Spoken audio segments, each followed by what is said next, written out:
The final word in our study is the famous, the illustrious word firstborn, which in Greek is translated as πρωτοτο κος. This is a matter of much debate and much discussion on YouTube and on the web in general. What does πρωτοτο κος mean? Πρωτοτο κος. Πρωτοτο κος is made of two words, proto and tokos. These two words are simply translated as first and born. Protos means first and tokos is from the word born. Most translations agree with that. The earlier translation says first begotten, like the Coverdale, Geneva, Tyndale, and Wycliffe. But most other translation puts it as the firstborn. I put them on your screen in here. If you have one of these Bibles, you will find that πρωτοτο κος is translated as firstborn. But there are some verses, some translations that render it differently.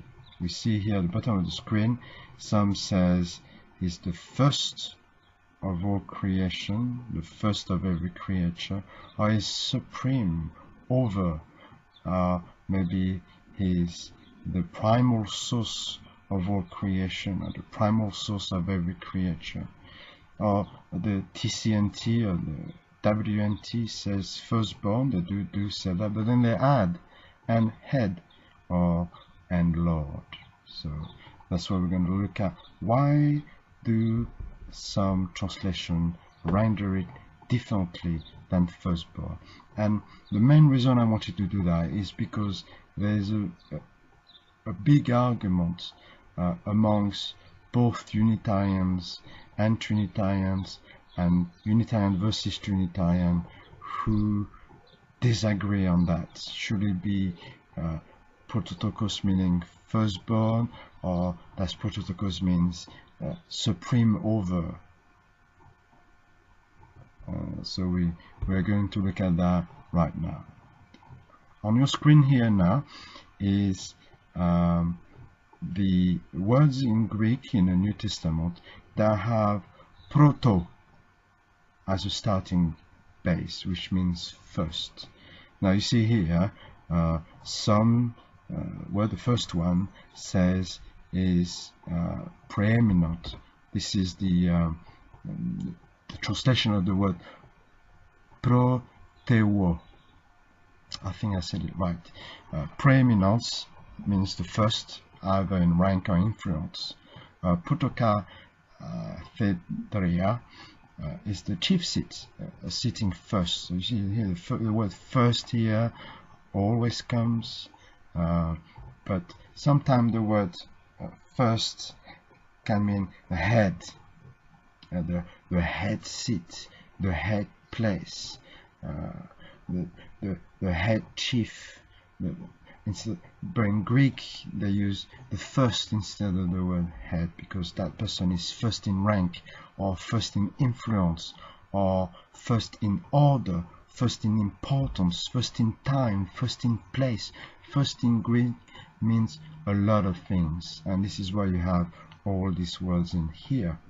Some people say that πρωτοτο κος means not first born, but means head born, and sometimes even they get rid of the word tokos and leave it as proto, first of all creation.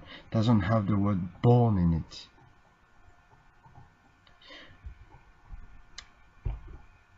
Now in the New Testament the word πρωτοτο κος does not appear many times. I count 1, 2, 3, 4, 5, 6, 7, 8, 9 times. The word πρωτοτο κος does not happen very often, and most people, when they want to define the word πρωτοτο κος, look at the Old Testament and say, look, it says firstborn here, but here it's applied differently in some places, and therefore we should apply that understanding on the New Testament verses and translate in Colossians 1:15 the word πρωτοτο κος as supreme or preeminent over all creation. So what I did is that I looked at the Old Testament and I did not look at the English. I looked at the Greek of the Old Testament in a Septuagint. For those who are familiar with Septuagint, it's basically a manuscript written by Hebrews in time before Christ, when they realized that the Jews were dispersed throughout the world and that the world language was Greek, and so that those Jews who were in other parts of the world who did not speak Hebrew much anymore needed to understand the scriptures. They gathered 72 men, top chief scribes, the head of the intellectual of the time, to translate the Hebrew into Greek before the time of Christ. And it's called the Septuagint.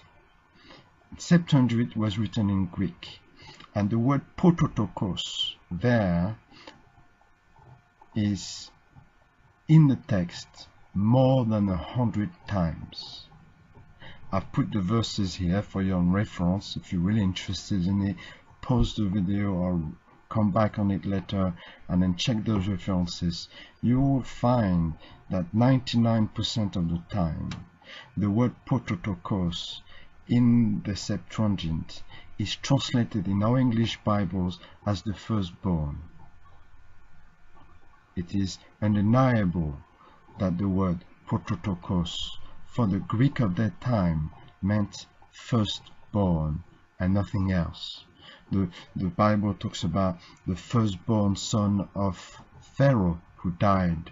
It talks about the firstborn fruit of the field to be sacrificed, the firstborn lamb, the firstborn to be a sacrifice to God. It talks about firstborn of man who was to be redeemed and be given a sacrifice instead, so that he may keep his life.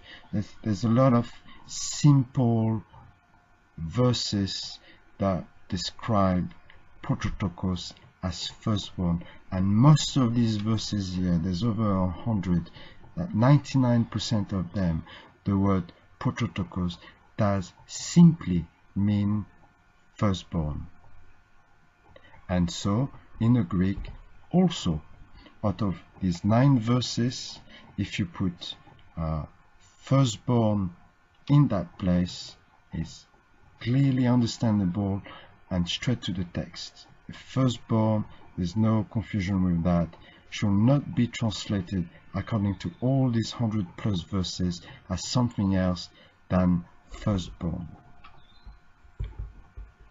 Some do, and I don't know where you get it from, and maybe we should talk about it, and I think this is what we're going to do.